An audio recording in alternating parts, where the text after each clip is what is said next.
கர்த்தர் நல்லவர். உங்கள் யாவரையும் ஆண்டவராக இயேசுவின் நாமத்தினாலே இந்த ஞாயிறு காலை ஆராதனை உங்களை வரவேற்கிறேன். இந்த நாளில் பரிசுத்த ஆவியார் நம்மத்திலே இடைப்படுகிறவர், பேசுகிறவர். இந்த நாளிலே கர்த்தரின் ஆசீர்வாதமே ஐஸ்வர்யத்தை தரும் என்ற தலைப்பில் பேச போகிறோம். ஆகவே கவனமாய் கேளுங்கள், கர்த்தருடைய வார்த்தையை பற்றிக் கொள்ளுங்கள். அப்போது அது உங்களுக்கு மிகுந்த பிரயோஜனமாக இருக்கும். கேட்கிற யாவருக்கும் அது பயனுள்ளதாகவும் ஆசீர்வாதமாகவும் இருக்க தேவன் உதவி செய்வாராக. எல்லாரும் நீதிமொழிகள் எழுதின நீதிமொழிகள் 10வது அதிகாரம் 22வது வசனத்தை திருப்பிக் கொள்வோம். நீதிமொழிகள் 10:22 எல்லாரும் எடுத்துக் கொள்ளுங்கள், சேர்ந்து நாம் வாசிக்கலாம். நீதிமொழிகள் 10:22 கர்த்தரின் ஆசீர்வாதமே ஐஸ்வர்யத்தை தரும், அதனுடைய ஒரு வேதனையை கூட்டார். கர்த்தரின் ஆசீர்வாதம் தான் ஐஸ்வர்யத்தை தரும், அதனோடு அவர் வேதனை கூட்டார். இதில் முதல் பகுதியை மட்டுமே நம்ம கான்சன்ட்ரேட் பண்ணுவோம். கர்த்தரின் ஆசீர்வாதமே ஐஸ்வர்யத்தை தரும். நம்முடைய வாழ்க்கையில் அநேக விதத்தில் ஆசீர்வாதங்களை பற்றி யோசிக்கிறோம். ஆசீர்வாதம் என்றால் என்ன அர்த்தம்னா, கர்த்தரின் ஆசீர்வாதமே ஐஸ்வர்யத்தை தரும் அப்படின்னா கர்த்தர் ஏதோ பண்றார், அது நமக்கு ஐஸ்வர்யத்தை கொண்டு வருகிறது அப்படின்னா. ஆசீர்வாதம் என்றால் என்னன்னா, ஒருவரை செழிக்க செய்வதற்காக, ஒருவரை செழிக்க செய்வது அல்லது செழிக்கும்படிக்கான வாழ்த்துவதை சொல்வது அல்லது அவர் மேல் நல்வார்த்தைகளை சொல்வது. ஆசீர்வாதம் என்றால் ஒருவரை செழிக்க செய்வது அல்லது செழிக்க செய்வதற்கான நல்வார்த்தைகளை அவர்கள் மேல் கூறுவது. அதுதான் ஆசீர்வாதம் அல்லது ஆசீர்வதிப்பது என்று சொல்லப்படுவது. ஆங்கிலத்தில் வந்து to cause someone to prosper. To cause அப்படின்னா ஒரு காரணம், ஒரு உத்வேகம் அல்லது உந்துதல். To cause someone to prosper அப்படின்னு சொன்னா ஒருத்தர் செழித்திருப்பதற்காக ஒன்றை செய்வது என்பதனுடைய அர்த்தம் தான் அது ஆசீர்வாதம் என்று சொல்றது. ஆகவே பார்த்தீங்கன்னா உபாகமம் 8வது அதிகாரம், உபாகமம் 8:18 நம்ம எல்லாரும் இணைந்து வாசிக்கலாம். உபாகமம் 8வது அதிகாரம் 18வது வசனம். உன் தேவனாகிய கர்த்தரை நினைப்பாயாக, அவரே உன் பிதாக்களுக்கு ஆணையிட்டு கொடுத்த தம்முடைய உடன்படிக்கையை உறுதிப்படுத்தும்படி இந்நாளில் உனக்கு உண்டாயிருக்கிறது போல ஐஸ்வர்யத்தை சம்பாதிக்கிறதற்கான பலனை கொடுக்கிறவர். மீண்டும் இணைந்து வாசிக்கலாம். உன் தேவனாகிய கர்த்தரை நினைப்பாயாக, அவரே உன் பிதாக்களுக்கு ஆணையிட்டு கொடுத்த தம்முடைய உடன்படிக்கையை உறுதிப்படுத்தும்படி இந்நாளில் உனக்கு உண்டாயிருக்கிறது போல ஐஸ்வர்யத்தை சம்பாதிக்கிறதற்கான பலனை உனக்கு கொடுக்கிறவர். இன்றைக்கு இருக்கிற அந்த ஆசீர்வாதம், செழிப்பு எல்லாமே, இன்றைக்கு இருக்கிற எல்லாமே வருவதற்காக ஐஸ்வர்யத்தை சம்பாதிக்கிறதற்கான பலனை, அப்படின்னு இந்த பலன் இருந்தா தான் ஐஸ்வர்யத்தை சம்பாதிக்க முடியும். அந்த பலனை கொடுக்கிறவரே தேவனா. கர்த்தரின் ஆசீர்வாதம் ஐஸ்வர்யத்தை தரும் என்று சொல்லும்போது someone to prosper, ஒருவர் செழிப்பதற்காக ஏதோ ஒன்று செய்யப்படுகிறது. கர்த்தர் என்ன பண்றார்? இந்த விஷயத்துல சம்பாதிப்பதற்கான பலனை தருகிறார், சம்பாதிப்பதற்கான ஆற்றலை, வலிமையை, அதை சம்பாதிப்பதற்கான திராணியை நமக்கு தருகிறார் அப்படின்னு வேதம் சொல்கிறது. இல்ல பாத்தீங்கன்னா prosperity from the world and prosperity from the world ரெண்டு இருக்குது. உலகத்தில் இருந்து வருகிற ஆசீர்வாதமும் இருக்கிறது, வார்த்தையின் மூலமாய் வருகிற ஆசீர்வாதமும் இருக்கிறது. prosperity from the world, அத கர்த்தருடைய வார்த்தையிலிருந்து வரக்கூடிய ஆசீர்வாதம் தெய்வீகமானது. தெய்வீகமான ஆசீர்வாதம் எப்போதுமே தெய்வீகமாகத்தான் வரும். காட்லி வேல தான் வரும், அது வேற மாதிரி வராது. prosperity from the world, உலகத்தில் இருந்து வரக்கூடிய ஆசீர்வாதம் எப்படி வரும்? யாரையாவது ஏறலாம், மிதிக்கலாம், நம்ம பண்ணலாம், எப்படி நம்ம நல்லா இருக்கணும், நாம நல்லா இருக்கணும், நாம வாழ்ந்துக்கிறது என்ன வேணா பண்ணி நல்லா வந்துடுது அப்படின்னா ரெண்டு விதத்திலும் ஆசீர்வாதம் வரும். ஆனால் கர்த்தரின் ஆசீர்வாதம் தான் ஐஸ்வர்யத்தை தரும். ரெண்டுமே வித்தியாசம் இருக்கு. உலக ஆசீர்வாதம் எந்த வழியில் யாரை கிடைச்சாலும் வரும், உண்மையா இருந்தாலும் வரும், ஏமாத்தினாலும் வரும். வருமானம் வந்தால் போதும், வருமானம் வந்தா ஆசீர்வாதம் நினைச்சுக்கிட்டு எல்லாம் பண்ணுவாங்க. செழிப்பு அதே போலதான் வரும். அதாவது உள்ள வர்றது எப்படி வருதோ அதே மாதிரி போறதும் போகும். ஆனா தெய்வீகமான ஆசீர்வாதம், அதான் கர்த்தரின் ஆசீர்வாதம் தெய்வீகமானது, அது தெய்வீகமாகத்தான் வரும். முதல்ல அதை புரிந்து கொள்ளணும். கர்த்தருடைய ஆசீர்வாதம் அப்படின்னு சொன்ன அப்படின்னா அது divine. It comes in a divinely way only. அப்படின்னா தெய்வீகமான வழியில் தான் வர, வேற எந்த விதத்துல வராது. அப்படின்னா தேவனிடத்திலிருந்து நமக்கு வருகிறவைகள் தெய்வீகமானவைகளாக இருக்கிறபடியால் அதை நீங்கள் பெறுவதும் தெய்வீகமான முறையில் தான் பெற முடியும். நான் என்ன வேணா பண்ணுவேன், எப்படி வேணா இருப்பேன், ஆனால் கர்த்தர் என்னை ஆசீர்வதிக்க வேண்டும், கர்த்தருடைய ஆசீர்வாதத்தில் வாழ வேண்டும் என்று விரும்பினால், நினைத்தால், செயல்பட்டால் அந்த வாழ்க்கையும் அந்த செயலும் அந்த நடைமுறைகளும் சிறப்பாயிராங்க. ஆகவே தெய்வீகமான ஆசீர்வாதங்கள் தெய்வீகமான முறையில் தான் வரும் என்ற காரணத்தினால் கர்த்தரின் ஆசீர்வாதம் கர்த்தர் வைத்துள்ள முறையில் தான் வரும். இட் இஸ் கம் இன் எ காட்லி வே. கடவுளுடைய வழி தெய்வீகமான வழி, தேவனுடைய நோக்கத்திற்கான வழி. இது பரலோகத்தின் வழியாக இருக்கிறபடியா பரலோகத்தின் சித்தத்தின்படி தான் வரும், வேற எந்த விதத்தில் வராது. ஆதியாகமத்தின் புஸ்தகம் 1ஆம் அதிகாரம் 28ஆம் வசனத்தில் பாருங்க. அது மனிதனை தேவன் சிருஷ்டித்து அங்கே அவன் மேல் சொல்லப்படும் ஆசீர்வாதத்தின் வார்த்தைகளை நீங்கள் கவனியுங்கள். கர்த்தருடைய ஆசீர்வாதம் கர்த்தர் ஒருத்தர் மேல ஆசீர்வாதம் என்ன சொல்ற, cause someone to prosper, ஒருவரை செழிக்க செய்வதை உறுதிப்படுத்துவது, செழிக்க செய்வதற்கு உதவி செய்வது. 28ஆம் வசனம் 1:28. பின்பு தேவன் அவர்களை நோக்கி, நீங்கள் பழுகி பெருகி பூமியை நிரப்பி அதை கீழ்ப்படுத்தி சமுத்திரத்தின் மச்சங்களையும் ஆகாயத்து பறவைகள் பூமியின் மேல் நடமாடும் சகல ஜீவ விருட்சங்களையும் ஆண்டு கொள்ளுங்கள் என்று சொல்லி தேவன் அவர்களை ஆசீர்வதித்தார். எல்லாம் தேவன் ஆசீர்வதித்தார். என்ன சொல்றாரு, அவங்க உண்டாக்கிட்டு நீ பழுகி பெருகி பூமியை நிரப்பியதை கீழ்ப்படுத்தி ஆண்டு கொள்ளுங்கள் என்று சொல்லி அவர்களை ஆசீர்வதித்தார். அந்த ஆசீர்வாதம் அவர்களுக்கு சொல்லப்பட்டவைகளை எல்லாம் நிறைவேற்றுவதற்கான தகுதியை, பிராணியை, வல்லமையை, ஆற்றலை, அதிகாரத்தை செய்வதற்கான எல்லா விதமான மன வலிமையை கர்த்தருடைய ஆசீர்வாதம் அவனுக்கு கொடுக்கிறது. ஆகவே கர்த்தர் சொல்லித்தான் ஆசீர்வதிக்கிறார். எல்லாம் சொல்லுங்க, சொல்லித்தான் ஆசீர்வதிக்கிறார். அப்படின்னா சொன்னதானே ஆசீர்வாதம், விசுவாசத்தோடு பேசினாதான் ஆசீர்வாதமான? ஆமா, விசுவாசத்தோடு பேசினாதான் ஆசீர்வாதம், விசுவாசத்தோடு கேட்டாதான் ஆசீர்வாதம். கேட்கிற எவனும் பெற்றுக் கொள்கிறான் வேதம் சொல்கிறது. ஆகவே விசுவாசத்தோடு கேட்காவிட்டால் கேட்டதில் ஒன்றை கூட பெற்றுக்கொள்ளவும் இயலாது. அப்போ தேவனுடைய ஆசீர்வாதம் என்று சொல்லும் போது அது ஆசீர்வாதம் இப்படித்தான் இருக்கணும். ஏதாவது சொல்லப்போனா தேவன் சொல்லி ஆசீர்வதிக்கிறார். என்ன சொல்லுங்க, சொல்லி ஆசீர்வதிக்கிறார். அப்படின்னு நான் உங்களை ஆசீர்வதிக்க வேண்டும் என்றால் நான் சொல்லிதான் ஆசீர்வதிக்க வேண்டும். நீங்கள் யாரையாவது ஆசீர்வதித்தால் சொல்லித்தான் ஆசீர்வதிக்க வேண்டும். அப்படின்னா சொல்லுவதிலே ஒரு வல்லமை இருக்கிறது, அந்த வார்த்தையிலே ஒரு ஆசீர்வாதம் கலந்திருக்கிறது. ஏனென்றால் தேவன் சொல்லி ஆசீர்வதிக்கிறார். உங்களையும் என்னையும் சொல்லி ஆசீர்வதிக்கிறவர்களாகத்தான் சிருஷ்டித்து இருக்கிறார். இது ஏதோ சும்மா நான் ஏதோ கதையெல்லாம் சொல்லல, கதையை சொல்லல. சரி, என்னாகமத்தின் புஸ்தகம் 6ஆம் அதிகாரம். இஸ்ரவேல் ஜனங்களுக்கு லேவியர்களை எல்லாம் நியமித்த பின்பாக கர்த்தர் தம்முடைய ஜனங்களை ஆசீர்வதிக்க போது ஆசாரியர்கள் எப்படி ஒரு ஆசீர்வாதத்தின் வார்த்தைகளை அவர்கள் மேல் சொல்ல வேண்டும் என்று சொல்லி கர்த்தர் அவர்களுக்கு கற்றுக் கொடுக்கிறார். யாருக்கு? ஊழியக்காரங்களுக்கு. ஊழியக்காரர்கள் மேல எப்படி நீ விசுவாசத்தோடு கூட அந்த பிள்ளைகளுடைய ஜனங்களை ஆசீர்வதிக்க வேண்டும் என்று சொல்லிக் கொடுக்கிறார். 22ஆம் வசனத்திலிருந்து 6ஆவது அதிகாரம் என்னாகமம் 6:22 பின்னர் கர்த்தர் மோசேயை நோக்கி, நீ ஆரோனும் அவன் குமாரனோடும் சொல்ல வேண்டியது என்னவென்றால், அதாவது ஊழியக்காரர்கள் 2 பேர், ஆரோனும் அவருடைய குமாரன். ஆரோன் பிரதான ஆசாரியன், அவருடைய குமாரன் அவருடைய வழியில ஊழியம் செய்யக்கூடிய ஊழியக்காரன். சொல்கிறார், ஆரோனோடும் அவன் குமாரனோடும் சொல்ல வேண்டியது என்னவென்றால், நீங்கள் இஸ்ரவேல் புத்திரரை ஆசீர்வதிக்கும் போது அவர்களை பார்த்து சொல்ல வேண்டியது. எல்லாம் சொல்லுங்க, பார்த்து சொல்ல வேண்டியது. அப்படி என்றால் நான் இன்றைக்கு உங்களை பார்த்து நீங்கள் ஆசீர்வாதமாக இருப்பீர்கள், ஆசீர்வதிக்கப்படுவீர்கள் நான் சொல்றேன்னா, நான் இப்படி சொல்ல வேண்டும் என்பது தேவன் மனிதனுக்கு ஊழியக்காரனுக்கு கொடுத்திருக்க கட்டளை. ஆசீர்வதிக்க நாம் கட்டளை பெற்றிருக்கிறோம், ஆசீர்வதிக்க அழைக்கப்பட்டிருக்கிறோம். கவனித்து பாருங்க, எப்படி சொல்றாரு, அவர்களை பார்த்து சொல்ல வேண்டியதாவது. எப்படி சொல்லணுமா?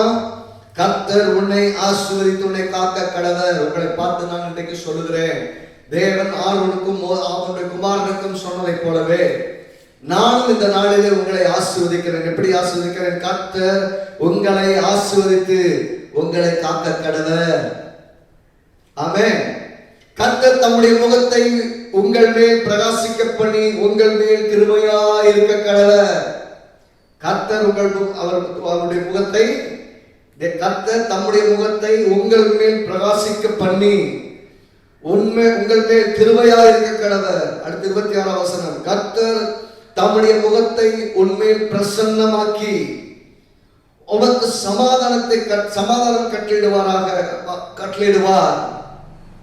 திரும்ப சொல்கிறேன், கர்த்தர் தம்முடைய முகத்தை உங்கள் மேல் பிரசன்னமாக்கி உங்களுக்கு சமாதானம் கட்டளையிட கடவர் அப்படின்னு உங்களை ஆசீர்வதிக்க நான் கட்டளை பெற்றிருக்கிறேன், நானும் ஆசீர்வதிக்கிறேன். ஆரோனுக்கு சொல்லி தம்முடைய ஜனங்களை இப்படித்தான் ஆசீர்வதிக்க வேண்டும். இந்த வார்த்தையில் ஏதாவது சாபம் இருக்கா? அப்படி என்றால் கர்த்தர் தம்முடைய ஜனங்களை எப்போதும் ஆசீர்வதிக்க விரும்புகிறார். அதனால தான் வேதம் சொல்றது, எண்ணாகமம் 24 1 2 பார்த்தீங்கன்னா கர்த்தர் சொல்கிறார், இஸ்ரவேலை ஆசீர்வதிப்பதே கர்த்தருக்கு பிரியம்.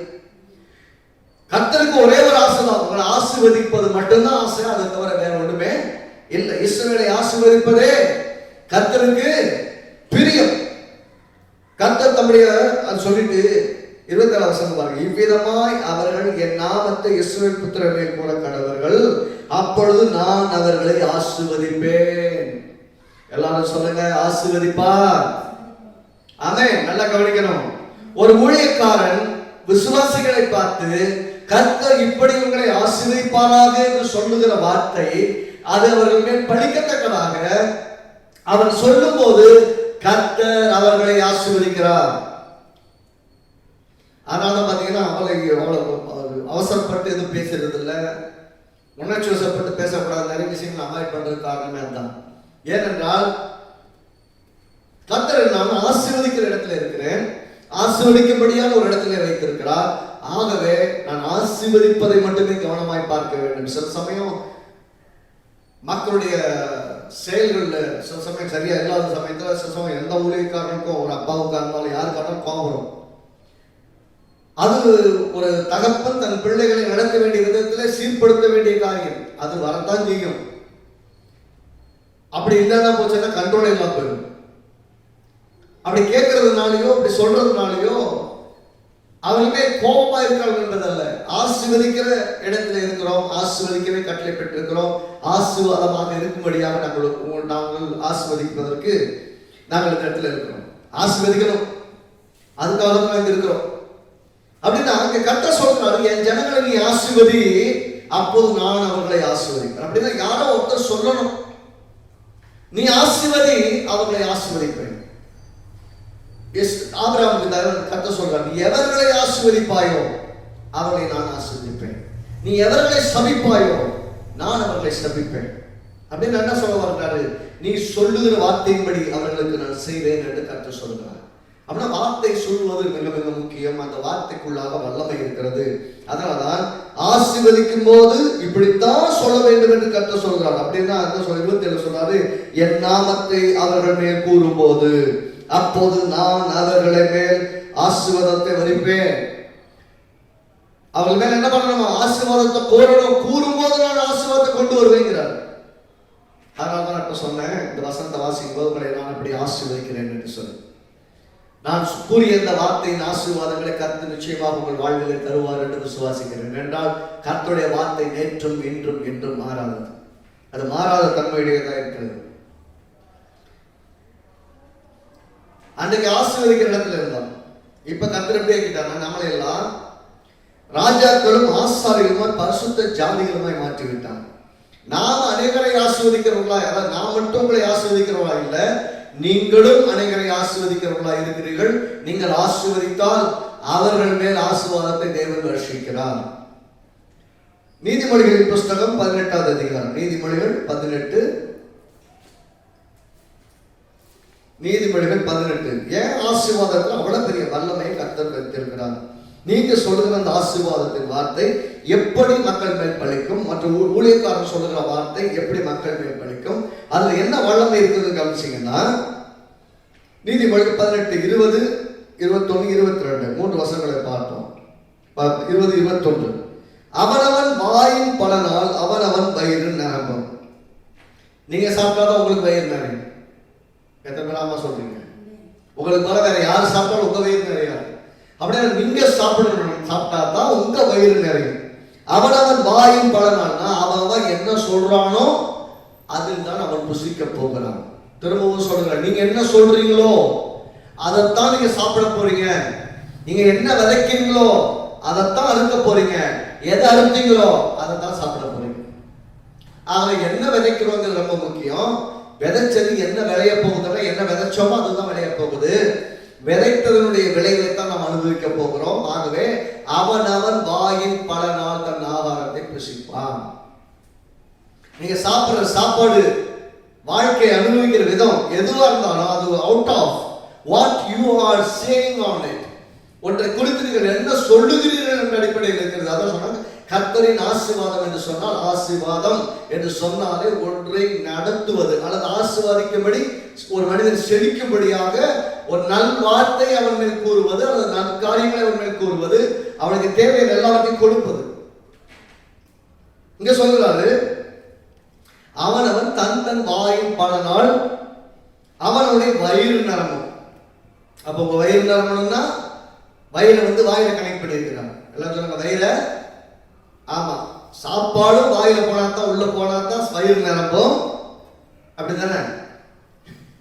சாப்பாடும் வாய் வழியா போனாதான் வயிறு நிரம்பும். அதே போல அவனுடைய வாய் என்ன பேசுறதோ அதை வைத்துதான் அவன் வயிறும் வாழ்க்கையும் நிரம்ப போகுது. அப்படின்னா வாய் நிரம்பணும்னாலும் வயிறு நிரம்பணும்னாலும் ஒரே ஒரு ரூட்டு தான், வாய். வாயில தான் எல்லாத்தையும் வச்சிருக்கிறார். என்னங்க இவ்வளவு பெரிய உலகம், அட்ட சராசரம், ஆனா இவ்வளவு பெருசா வச்சிருக்கிற எல்லாத்தையும் கொண்டு வாயில வச்சுட்டாங்க. ஆமா, கவனிங்க. அவனவன் உதடுகளின் விளைவினால் அவனவன் திருப்தி ஆவான். அவன் உதட திறந்து என்ன பேசினானோ அதனாலதான் அவன் சாப்பிட போறான். அதுதான் அவன் விளைச்சலை கொண்டு வர. சொன்னாலும் எதை விதைச்சிங்க, வாயை திறந்து எதை விதைச்சிங்களோ அந்த விளைய போது, எது விளைஞ்சதோ அதை தான் சாப்பிட போறீங்கன்னு சொன்னேன் இல்லையா? அப்படின்னா எதை விதைக்கிறோம் என்பதிலே கவனமாக இருங்கள். ஏனென்றால் நீங்கள் விதைக்கிற விதைகள் களைகளா இருந்தால் களைகள் எழும்பும். நீங்கள் விதைக்கிற விதைகள் வெறுப்பின் காரியமா இருந்தால் வெறுப்பு வளரும். நீங்கள் விதைக்கிற விதைகள் பாவத்தையும் சாபத்தையும் தரித்திரத்தையும் வறுமை கொண்டு வரக்கூடிய வார்த்தைகளை நீங்கள் வாயிலிருந்து பேசினால் பாவத்தையும் சாபத்தையும் தரித்திரத்தை உங்கள் வாழ்க்கையில் கொண்டு வந்து நிறைவேற்றும்.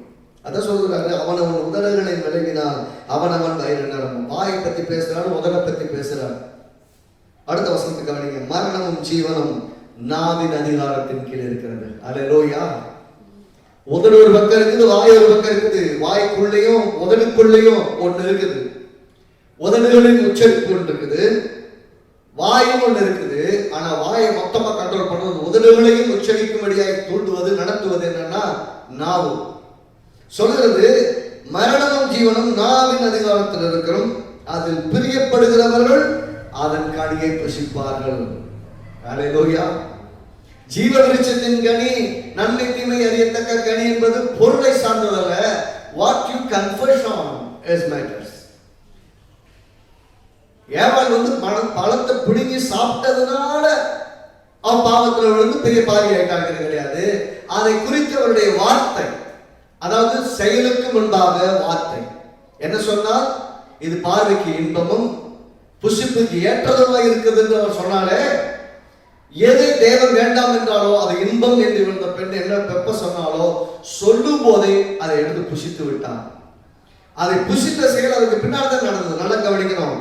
வாயில் நீங்க என்ன பேசுறீங்க என்பது, நீங்கள் என்ன சொல்லுங்கள் என்பதனுடைய வல்லமை பெரியது.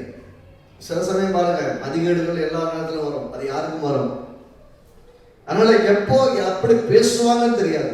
ஊழியக்காரங்களுக்காக இருந்தாலும் சரி, விசுவாசிகளுக்காக இருந்தாலும் சரி, அங்க வார்த்தை என்ன பேசுவாங்க நிதானித்து பேச தவறும் போது, எப்பெல்லாம் கோபம் வெளிப்படும் போது அநேகரை காயப்படுத்துகிறது, அநேகரை கஷ்டப்படுத்துகிறது, அநேகரை நம்ம விட்டு தூரப்படுத்துகிறதா இருக்கிறது. நீங்க அன்பினால் நடத்தி பாருங்க, எல்லாரும் உங்கள் பட்சமாக இருப்பார்கள்.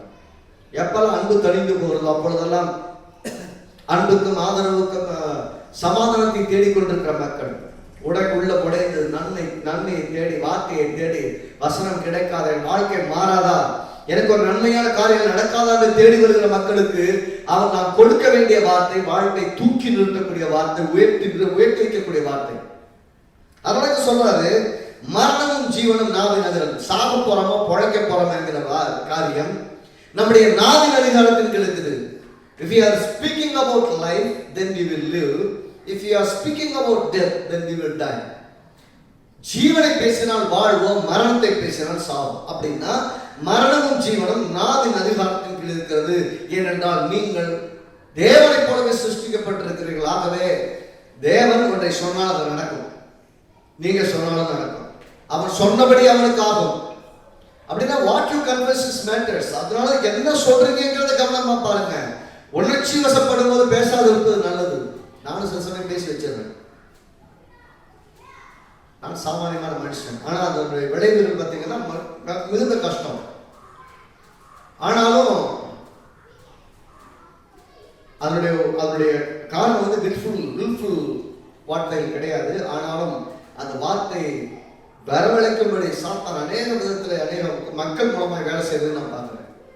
நான் ஒன்று சொல்லுவேன், ஆனாலும் தன் நாவை அடைக்கிறவன் தன் ஜீவனை காக்கிறான்னு சொல்லியிருக்காங்க. ஜீவனை காக்கணும்னா நாக்கை காப்பாற்றியே ஆகணும். அது எனக்காக இருந்தாலும் உங்களுக்காக இருந்தாலும் ஒரே பிரின்சிபல் தான். Principle works for everyone. உங்களை போதிக்கிற இடத்தில் இருக்கிறதுனா, உங்களை நடத்துகிற இடத்தில் இருக்கிறபடியா, தேவன் கொடுத்த பணியில் இருக்கிறபடியா, மரியாதையோடும் நியாய நீதியோடும் அன்போடும் நேசத்தோடும் நடத்தப்பட வேண்டிய காரணம் இருக்கிறேன். அதே போல வெறும் பெற்றுக்கொள்வதில் அல்ல, கொடுப்பதிலும் நான் கவனமாக இருக்கிறேன். உங்ககிட்ட நான் என்ன சொல்றேன் தான் பதில் வரும். ஏன்னா நான் விதைக்க விரும்புகிறேன், ஜீவனை விதைக்க விரும்புகிறேன், ஆசீர்வாதத்தை விதைக்க விரும்புகிறேன், நல்வார்த்தைகளை எப்போதும் உங்கள் மேல் கூற விரும்புகிறேன். அதுதான் எல்லா ஊழியக்காரத்தில் எப்போதும் இருக்க வேண்டியது. அதுதான் தேவன் ஒவ்வொரு விசுவாசிகளின் வாழ்க்கையில் வைத்திருப்பது, ஊழியக்கார வாழ்க்கையில் வைத்திருப்பது. சொல்றாரு, மரணமும் ஜீவனும் நான்கின் அதிகாரத்தின் கீழ் இருக்கும், அது பிரியப்படுகிறவர்கள் அதன் கனியை புசிப்பார்கள். 3 விஷயம் பேசுது. ஒண்ணு, நாவு. வாயினால வயிறு நிரம்பும், உதடுகளால வயிறு நிரம்பும். அது என்ன சொல்றது?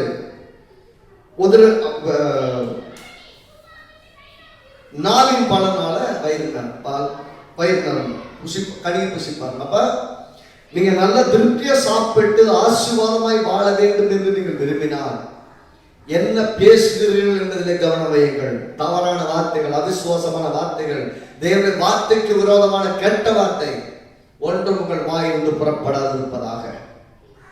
ரொம்ப ஞானமா பேசுங்க, ஞானமா வாழுங்க. ஒவ்வொரு விஷயத்திலும் சரி, கர்த்தருடைய வார்த்தை என்ன சொல்கிறதோ அதுதான் ஸ்டாண்டர்ட். வாழ்க்கையில் என்ன சந்திக்கிறீங்க, வாழ்க்கை குறைவா, கஷ்டமா, கண்ணீரா, பலவீனமா, அதை பத்தி பேச்சல்ல.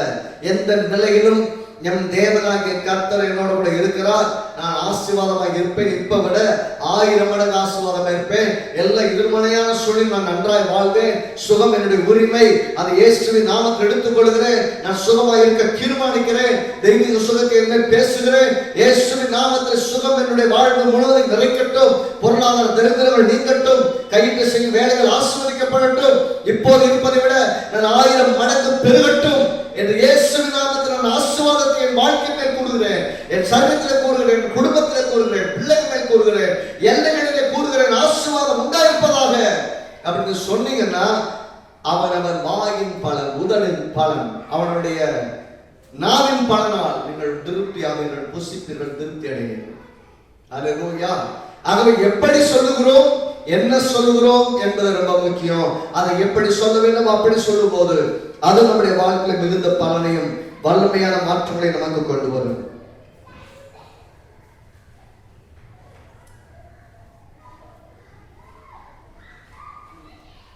ஆகவே நம்ம என்ன பேசுறோங்கிறதுல தெளிவா இல்லாம போனோம்னா நம்ம ஏதோ பேசிடுவோம், பேசிட்டு இல்லைங்க அந்த எண்ணத்தோட நான் சொல்லலைங்க அப்படின்னு சொன்னீங்கன்னா அது ஏற்புடையதா இராது. எதை பேசுகிறோம் என்பதிலே கவனம் வேண்டும். பேசின பின்பாக எதையுமே மாற்ற முடியாது. ஏன்னா நீங்க பேசிட்டீங்க அப்படின்னா பேசப்பட்ட வார்த்தை மிகுந்த வல்லமை. எழுதப்பட்ட வார்த்தையும் பேசப்பட்ட வார்த்தையும் பேசும்போது அதுக்கு வல்லமை வேற மாதிரி ஆயிருக்கு. லூக்கா எழுதின சுவிசேஷம் 6வது அதிகாரம் 45வது வசனத்தை வாசிப்போம். லூக்கா எழுதின சுவிசேஷம் 6வது அதிகாரம் 45வது வசனம். லூக்கா 6:45 வாசிக்கிறேன். நல்ல மனுஷன் தன் இருதயமாகி நல்ல பொக்கிஷத்தில் இருந்து நல்லவைகளை எடுத்து காட்டுகிறான். பொல்லாத மனுஷன் தன் இருதயமாகி பொல்லாத பொக்கிஷத்தை பொல்லாததை எடுத்து காட்டுகிறான். அப்படின்னா நீங்க என்ன பேசுறீங்க அது உங்க இருதயத்தை காட்டுதுன்னு சொல்லுது. நீங்க என்ன பேசுறீங்கன்னு பாருங்க. எதனால அதிகம் நீங்க எதையெல்லாம் செய்றீங்க பாருங்க, உங்க இருதயம் அங்கதான் இருக்கு. எங்க கர்த்தர் பொக்கிஷத்தை பத்தி எல்லாம் பேசும்போது சொல்றாரு, உங்கள் பொக்கிஷம் எங்க இருக்குதோ அங்கே உங்கள் இருதயம் இருக்கும். அப்படின்னா பொக்கிஷம் எங்க இருக்குதோ அங்கே உங்கள் இருதயம் இருக்கும்னு என்ன அர்த்தம்?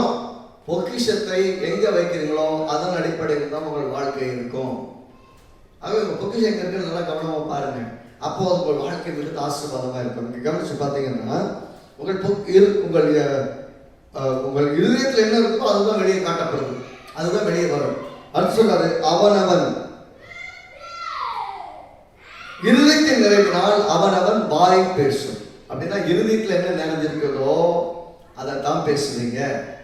அப்படி என்ன பேசுறீங்கன்னு பாருங்க, அப்ப உங்க இருதயத்தில் என்ன இருக்குன்னு தெரியும். உங்கள் இருதயத்தில் என்ன இருக்கிறதோ அதன் அடிப்படையில் தான் காரியங்கள் நடக்கும். எதை பேசுகிறோ அதுதான் உங்கள் வாழ்க்கையில் நடக்கும். எதை செய்ய வேண்டுமோ அதுதான் உங்கள் வாழ்க்கையில் நிறைவேறும். அதை தவிர வேற எந்த விதத்திலையும் நிறைவேறாது. யோவான் எழுதின சுவிசேஷம் 6வது அதிகாரத்திற்கு கொள்வோம். யோவான் 6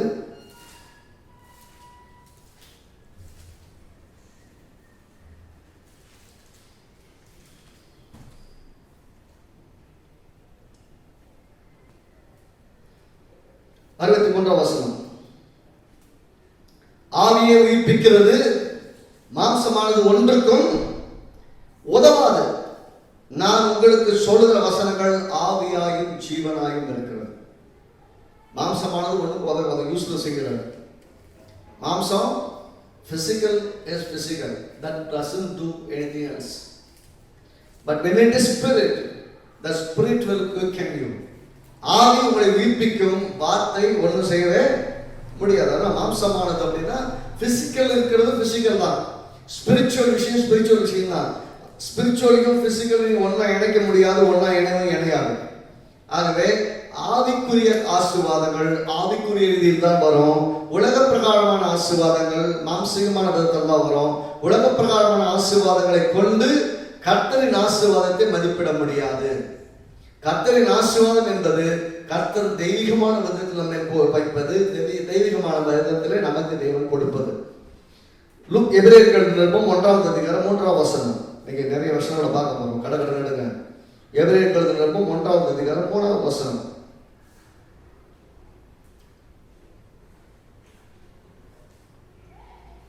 இவர் அவருடைய மகிமையின் பிரகாசமும் அவருடைய தன்மமும் சொரூபமாய் சர்வத்தையும் தம்முடைய வல்லமையுள்ள வசனத்தினால் தாங்குகிறவராய் தம்மாலே தாமே தம்முடைய பாவங்களை நீக்கும் சுத்திகரிப்பை உண்டு பண்ணி உன்னதத்துள்ள மகத்துவமானவருடைய வலது வருஷத்தில் உட்கார்ந்து கவனிக்க வேண்டியது, சர்வத்தையும் தம்முடைய வல்லமையுள்ள வார்த்தையினால் தாங்குகிறார். அப்படின்னா டோட்டல் யூனிவர்ஸையும் கர்த்தர் தம்முடைய வார்த்தையினால் தாங்குகிறார். வார்த்தையினால் தாங்குகிறார் சொன்னா அது he sustained the world by his word.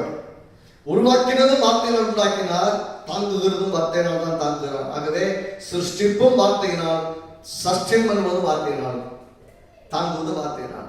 அப்படின்னா வாழ்க்கை உருவாக்கப்படுவதும் வார்த்தையினால் தான், அது வாழ்க்கை நிலவரப்படுவதும் வார்த்தையினால் தான். ஆகவே வார்த்தை மிகுந்த முக்கியம். அந்த முக்கியமான பகுதி என்பதை எப்போதும் நம்முடைய வாழ்விலே மறக்கக்கூடாது. அதை நம்ம எப்போதும் நினைவில் வைத்துக் கொள்ள வேண்டும். 1 பேதுரு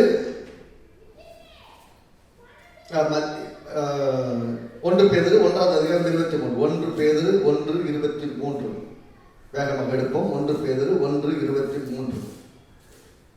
அழிவுள்ள வித்தினாலே அல்ல, என்றென்றைக்கும் இருக்கிறதும் ஜீவனுள்ளதுமான தேவ வசனமாகிய அழிவில்லாத வித்தினாலேயே மறுபடியும் செலுத்திக்கப்பட்டீர்கள். You have all been recreated by the word of God. Imperishable, அழிந்து போகாத கர்த்தருடைய வார்த்தையினால் நீங்கள் மறுபடியும் சிருஷ்டிக்கப்பட்டீர்கள் என்று சொல்கிறது.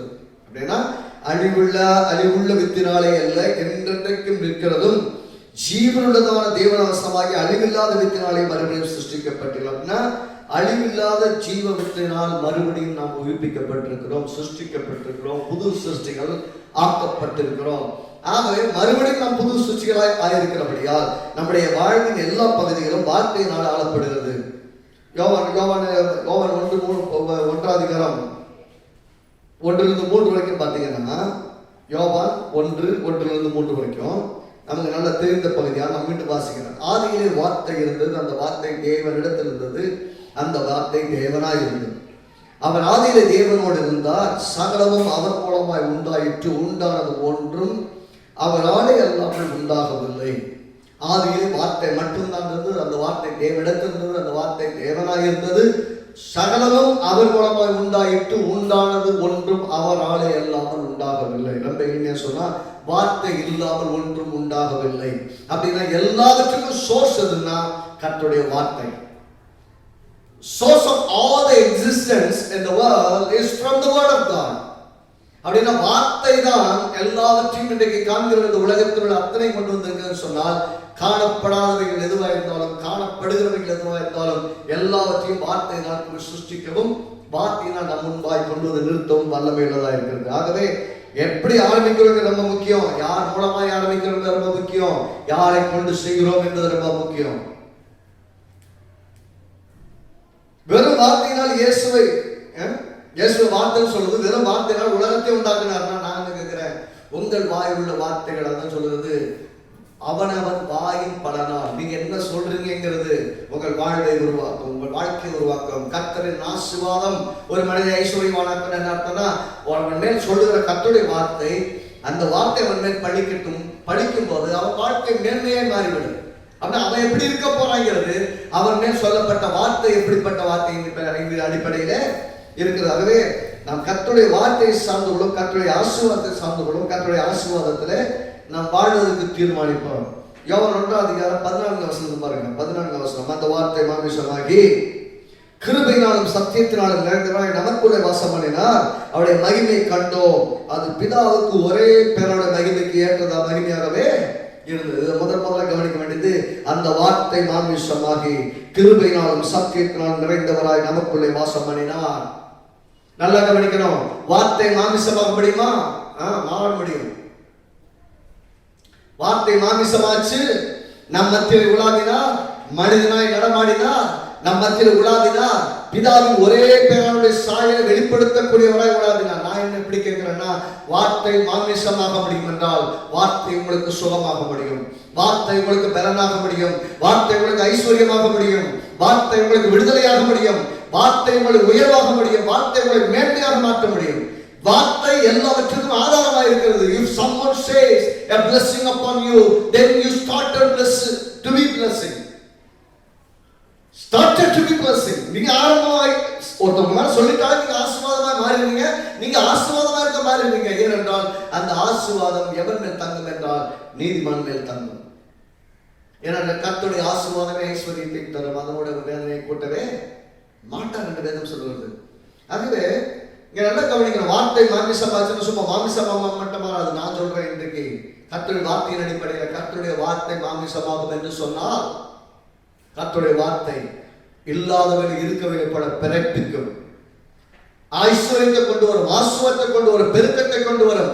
5 அப்பம் 2 மீன்களை 5000 பேர் போஷித்த பின்பு மீதமெடுக்கும் அளவிற்கு ஆசீர்வாதம் உண்டாகும். கர்த்தருடைய வார்த்தை காற்றையும் கடலையும் அதற்கேதை அமைதிப்படுத்தி அதனை நடக்க செய்யும்.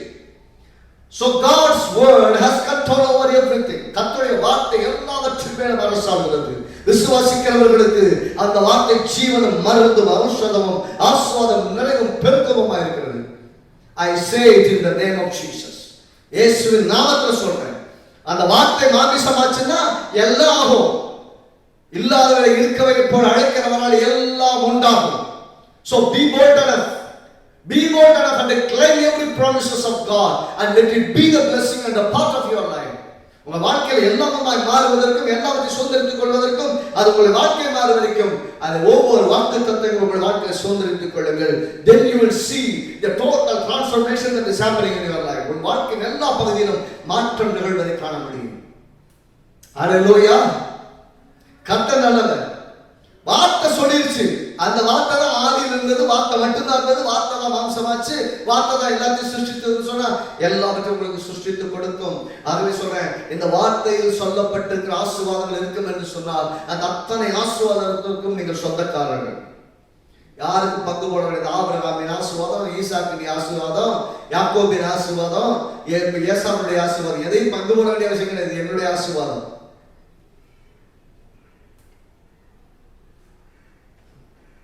நீங்கள் கிறிஸ்துவோடு உறவு கொண்டிருப்பீர்கள் என்று சொன்னார். நான் எப்படி சொன்னேன்? அந்த வார்த்தை மாமிசமானது, அந்த மாமிசமான கிறிஸ்துவுக்குள் நீங்கள் ஐக்கியப்பட்டிருப்பீர்கள் என்றால் திருவெடுக்கிறது என்ன சொல்றது? அந்த ஐக்கியத்தில் பங்கெடுக்கிறோம், அவர் சரீரத்தில் இணைகிறோம், அவருடைய ரத்தத்தில் இணைகிறோம் என்று சொல்லி நாம் திருவிருந்தில் பங்கெடுக்கிறோம். அப்பொழுது நாம் அவர்களுக்கு இருவராயிராமல் ஒரே சரீரமாய் மாறுகிறோம். வேதம் சொல்கிறது கிறிஸ்து முழு சபைக்கும் நம்முடைய ரத்தத்தை சிந்தினார் என்று. நாம் சபையாய் கூடி வந்து திருவிருந்தை அனுசரிக்கும் போது என்ன நடக்கிறது? நாம் எல்லாரும் சரீரமாகிய தலையாகி இருக்கிற கிறிஸ்துவோடு கூட சரீரத்தில் அதயங்களாக நினைக்கிற நாம் அனைவரும் அவருடைய சரீர தலைகளாக ஒன்றாக இணைகிறோம், ஒரே சரீரமாய் மாறுகிறோம். We be united in Christ as one body. ஒரே சரீரமாய் மாற்றப்பட்டு விட்டால் நான் கேட்கிறேன், கிறிஸ்து வார்த்தையானவர், அந்த வார்த்தை மூலமாய் சகலமும் உண்டாயிருக்கிறது என்று சொன்னால், நான் சொல்லுகிறேன் கிறிஸ்துவனுடைய சரீரத்தோடு இணைந்திருக்கிற, சபையோடு இணைந்திருக்கிற, ஆவிக்குரிய உறவுகளோடு கூட இணைந்திருக்கிற, விசுவாசிகளோடு ஐக்கியப்பட்டிருக்கிற யாவருக்குள்ளும் அந்த ஆசீர்வாதம் பாய்ந்து செல்கிறது. So be focused to unite with God and unite with Christ and unite in church. சபையில் இணைந்திருக்க வேண்டும், கிறிஸ்துவில் இணைந்திருக்க வேண்டும், சபையில் இணைந்திருக்கிற மற்ற சக விசுவாசிகளின் குடும்பங்களோடு இணைந்திருக்க வேண்டும். என்றால் நாம் எல்லாரும் ஒரே சரீரமாகிய சபை. We cannot be separated, but we can make it separate. நாம் பிரித்து பார்க்கப்படாதவர்கள், ஆனால் நம்மை நாமே பிரித்து பார்க்க முடியும். இப்போது நாம் எப்படி பேசுறோங்கிற அடிப்படையில், நான் என்ன சொல்றேங்கிற அடிப்படையில், நம்ம எப்படி விதமா நடந்துக்கிறோங்கிற அடிப்படையில் அவங்களை பிரிச்சு பார்க்கலாம், ஒரே குடும்பம்னு பார்க்கலாம்.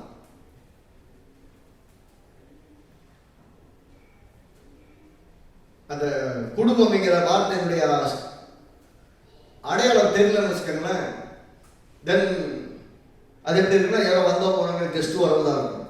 குடும்பத்தோடு இருக்கிறவங்களுக்கு வேற, கெஸ்ட் வேற. நான் கெஸ்ட் மாதிரி வருவேன், கெஸ்ட் மாதிரி இருப்பேன்னு சொன்னா, then you are always the guest. If you are a part of the family, part of the church அப்படின்னு சொன்னீங்கன்னா, then you are the part of the church. எல்லாம் வரலாம், வந்தா ஆராதிச்ச போறோம், உனக்கு எனக்கு சம்பந்தம் இல்லை, அப்படி போறோம், அப்படி போகலாம். ஏனென்றால் வார்த்தை நம்மை இணைத்திருக்கும் என்றால் வார்த்தை நம்மை வாழவும் வைக்கும், வார்த்தையோடு கூட நாம் இணைந்து வாழவும் முடியும். அப்படின்னா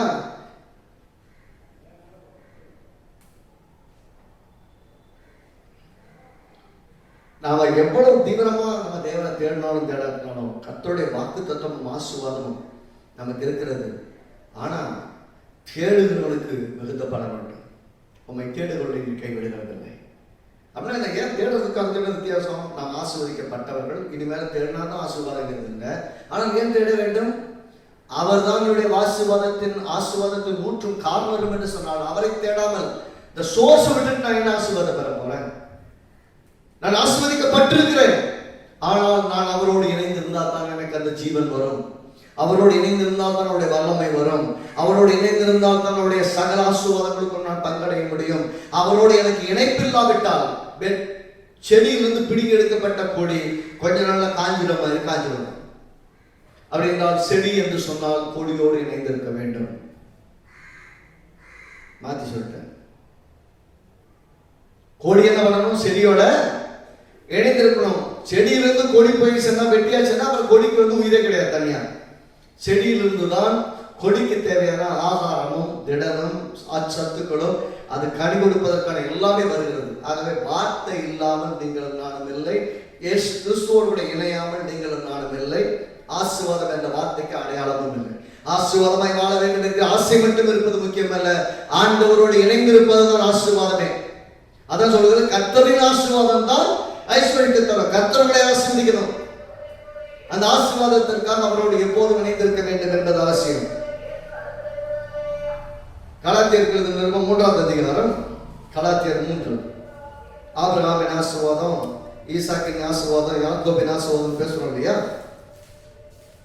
கலாத்தியர் நிருபம் 3ஆம் அதிகாரம் 13ஆம் வசனம் 14ஆம் வசனம் பாருங்கள்.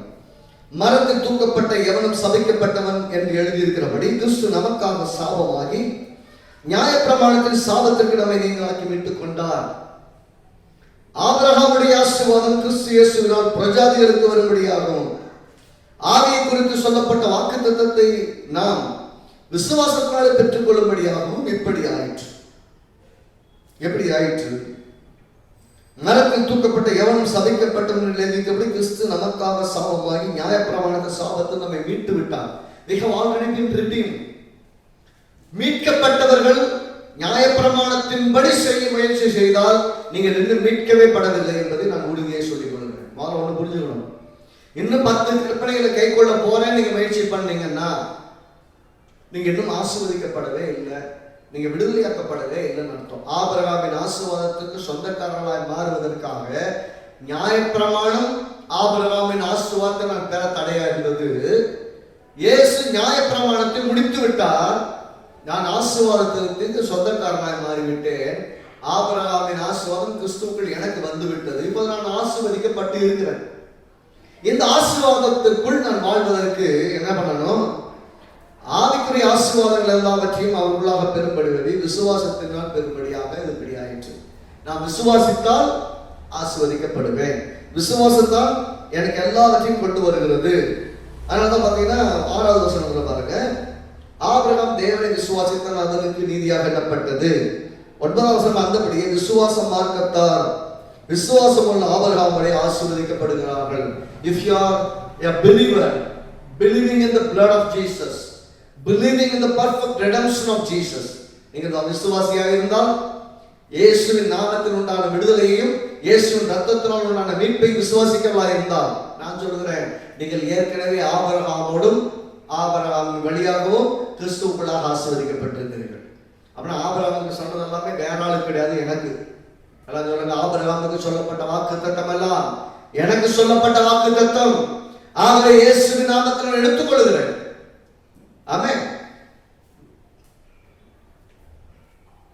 கவனித்து பார்க்கும்போது எல்லா ஆசீர்வாதமும் கிறிஸ்துவுக்குள் தான் நமக்கு இருக்கிறது. எல்லாம் சொல்லுங்க, எல்லா ஆசீர்வாதமும் கிறிஸ்துவுக்குள் தான் எனக்கு இருக்கிறது. கிறிஸ்து இல்லாமல் எனக்கு ஆசீர்வாதம் இல்லை. நான் ஆசீர்வதிக்கப்பட கிறிஸ்துவே என்னுடைய ஆதாரமாய் இருக்கிறார். அவருக்குள் நான் ஆசீர்வதிக்கப்பட்டிருக்கிறேன். அவர் மூலமாய் நான் ஆசீர்வதிக்கப்பட்டிருக்கிறேன். அவருக்குள் வாக்கு தத்தங்கள் எல்லாம் எனக்கு சொந்தமாக்கப்பட்டிருக்கிறது. ஆகவே இயேசுவின் நாமத்தில் ஒவ்வொரு வாக்கு தத்தத்தை நான் சுதந்திரித்துக் கொள்கிறேன். ஆமென், ஆமென். வாக்கு தத்தமானது அப்படித்தான் சுதந்திரிக்கப்பட வேண்டும். அவர் நமக்குள்ளும் நாம் அவருக்குள்ளும் இருப்பதனால ஆசீர்வாதமே. அப்படின்னா கிறிஸ்து ஆசீர்வதிக்கப்படுகிறார். கிறிஸ்துக்குள்ள நான் இருக்கிறேன். ஆக கிறிஸ்துக்குள்ள இருக்கிறதால நான் ஆசீர்வதிக்கப்படுறேன். நான் ஸ்பெஷலா தனியா இருந்துட்டு ஆபிரகாம் வேணாம், இயேசு வேணாம், எனக்கு ஆசீர்வாதம் மட்டும் வேணும்னா அது worldly blessing. World can bring blessings to. உலகம் நிச்சயமாய் ஆசீர்வாதங்களை கொண்டு வருகிறது, மறுப்பதற்கே இல்லை. ஆனால் அவைகள் எல்லாம் அநித்தியமானவைகளான கர்த்தரின் ஆசீர்வாதம் ஐஸ்வர்யத்தை தரும். அந்த ஐஸ்வர்யத்திலே வேதனை இல்லை. வேதனை இல்லாத ஐஸ்வர்யத்தை தருகிற ஒரே ஒருவர் நம்முடைய ஆண்டவராகிய இயேசு. ஆகவே இயேசுவையும் சிலுவையின் பாடுகளையும் பாடுகள் மூலமாக மரணத்தையும் மரணத்தினால மீட்பையும் நீங்கள் விசுவாசிக்கிறவர்களாக இருந்தால், உலகம் முழுவதும் எதிராக இருந்தாலும் நம்முடைய தேவனாகிய கர்த்தர் நம்மை காக்க, தப்பு வைக்க, தூக்க, நிலைநிறுத்த வல்லவராக இருக்கிறார். ஆகவே உங்கள் இருதயம் கர்த்தரை 100% நம்பி நிற்கட்டும். கர்த்தருக்காக வாழட்டும். கர்த்தரை மட்டுமே நம்பி நிற்கட்டும். அப்போது நீங்கள் இப்போது இருப்பதை விட 1000 மடங்கு செழித்து இருப்பீர்கள். ஆமென். என்னுடைய செழிப்பு எதை அடிப்படையாக இருக்கிறது? நான் அவருக்குள்ளும் அவர் எனக்குள்ளும் இருக்கிறபடியால் தான் எனக்கு செழிப்பு. அதை எப்போதும் நாம் அறிக்கையிடுவதிலும், எப்போதும் அதை பற்றிக் கொள்வதிலும், எப்போதும் அதை சார்ந்து கொள்வதிலும் உறுதியாக இருக்க வேண்டும். கர்த்தரின் ஆசீர்வாதம் தான் ஐஸ்வர்யத்தை தரும். வேற சோர்ஸும் கிடையாது, வேற வழியும் கிடையாது. ஒரே ஒரு ஆதாரம் இயேசுதான். ஆனால் இயேசு இல்லாமல் உங்கள் வாழ்க்கையில் ஆசீர்வாதம் என்று சொல்வது ஒரு கேள்விக்குறியாகவும் ஒரு கதையாக தான். ஆக விசுவாசியுங்கள், கர்த்தரை பற்றிக் கொள்ளுங்கள். கர்த்தருடைய நாமத்தை தொழுது கொள்ளுகிறவன் எவனோ அவன் ரட்சிக்கப்படுவான். அவனுடைய வாழ்க்கையில தேவன் ஆண்டவராக கர்த்தராக இருந்தவனை ஆதரிப்பார், காப்பாற்றுவார். ஆகவே விசுவாசத்தோடு நிற்போம், விசுவாசத்தோடு வாழ்வோம். அடுத்த வாரத்துல தேவனுடைய வாக்குத்தத்தங்களை குறித்து, ஆசீர்வாதத்தை விரும்ப வேண்டும் என்பதை குறித்தும், அதை விரும்புவதிலே படுவது, பெருகுவது, நிரப்புவது, கீழ்ப்படுத்துவது என்று கற்று சொன்னாலே அதனுடைய பகுதி என்ன வேண்டும் நாங்கள் அடுத்த வாரத்தில் நாம பார்க்க போகிறோம். அது விசுவாசத்துல இன்னைக்கு பார்த்ததுல இருந்து அடிப்படையாக நாம புரிந்து கொள்வது முக்கியமாக ஒரு வார்த்தை எடுத்துக்கொள்ள போகிறோம். யோவான் 1:14 சொல்றபடி அந்த வார்த்தை மாமிசமானது. அந்த வார்த்தை உங்களுக்குள்ளாக மாமிசமாக மாறும், ஆசீர்வாதமாக மாறும், ஐஸ்வர்யமாக மாறும், சுகமாக மாறும், பலமாக மாறும், ஆரோக்கியமாக மாறும், ஔஷதமாக மாறும், ஜெயமாக மாறும், விடுதலையாக மாறும், வெற்றியாக மாறும். ஆமென்.